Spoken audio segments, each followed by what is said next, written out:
Hi! So today I wanted to do a little bit of a different video. I thought I'd do a bit more of a seasonal appropriate one. A little something about me that I haven't spoken about but that is very important to my identity, who I am, is that I'm pagan. That's my religion. So I was raised in the pagan tradition. My mum is pagan and has been for most of her life, and when I was 11 or so, about 11, I decided that I wanted to dedicate myself to paganism. My mum was always very, very insistent that I be very aware of other religions and that I would never have religion foisted upon me and that I would never be pagan just because she was. So when I said that I wanted to self-dedicate myself, she said that I had to study the festivals for a year and a day. So that's what I did, and after I did that I was even more certain than I had been before that this was definitely right for me. So when I was 12 I did my self-dedication in a forest near to where I lived at the time, and I put on this necklace which I haven't taken off since, and it was very important to me. This necklace means a lot to me. A little bit about paganism. The BBC religion page says that paganism encompasses a diverse community with some groups concentrating on specific traditions, practices or elements such as ecology, witchcraft, pagan traditions or certain gods. So there are lots and lots and lots of different branches of paganism. There's Wicca, there are druids, heathens, Dianic pagans.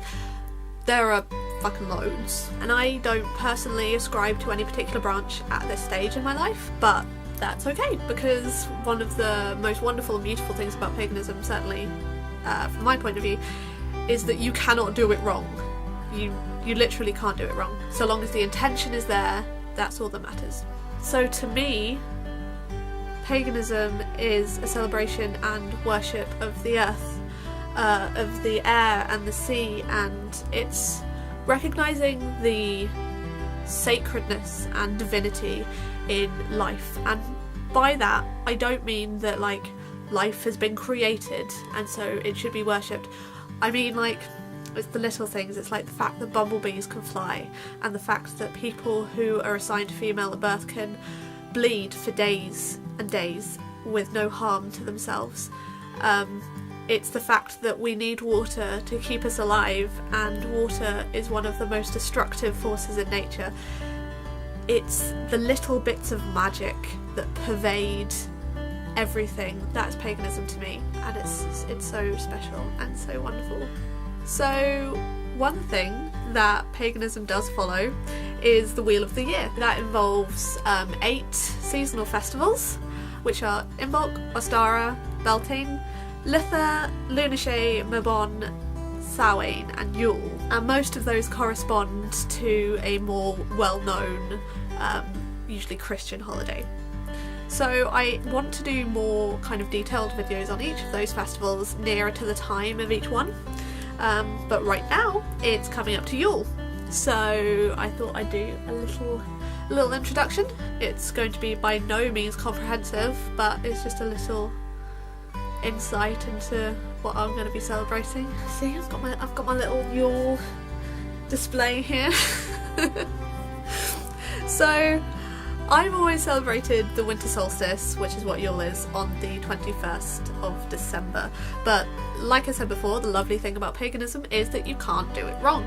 So some people celebrate it on the 20th, the 22nd, the 23rd. Lots of people celebrate the festivals on the nearest full moon, whatever your jam is. When I was little, my mum and I used to do a little Yule ritual on the 21st, talk about Yule and what it was, etc, etc. And then on the 25th we do our present exchange and like a big dinner and all that kind of thing, so that it would correspond with Christmas Day, and it would correspond with the school holidays and the work holidays, and also as a child make me feel less like I was kind of ostracised from my peers at school, because they were all celebrating on the 25th and so I was celebrating too, and I wasn't just celebrating on the 21st. So that's what we did when I was little, and that's great too, that works too. So Yule is a celebration of the shortest day and the longest night. It's the time when the sun reaches its apex in the sky and appears to stand still for 3 days, and thus it is reborn. Thus the year is reborn. It's a time of rest, renewal, rebirth, reflection, all those good R words. Some pagan traditions say that Yule is the time when the Holly King, ruler of the winter, battles with the Oak King. Yule is a time of celebration because it's the return of the light. It signals that winter is coming to an end. Winter is going to end. We're gonna get through this, and the light will return and the warmth will return and everything will be okay. And so we light up our trees and candles and Yule logs, all as symbols of the light returning and the rebirth of the sun and the rebirth of the year. Yule is one of my all-time favourite festivals. I absolutely love it. It's something about the atmosphere. It just, ooh, it's so good. Just so good. Yes. In honour of Yule coming up and it being one of my favourite festivals, I have a plan. This plan is to, in the lead up to Yule, make a video every day singing the pagan versions of traditional Christmas carols that I learned growing up.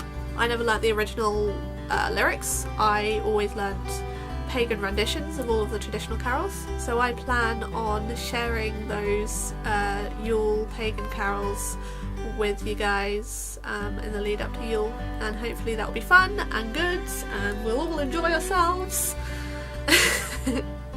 And it will be a really nice way of adding a little Yuletide magic into my December. So yeah, I really hope that you guys enjoyed this video. Feedback would be very much appreciated. Sharing this video, sharing the channel would be very much appreciated, as would subscribing if you like it. Also giving the video a like is always nice. Yay. I hope you guys have a lovely rest of the week. I shall be back soon, singing away to my little pagan heart's content.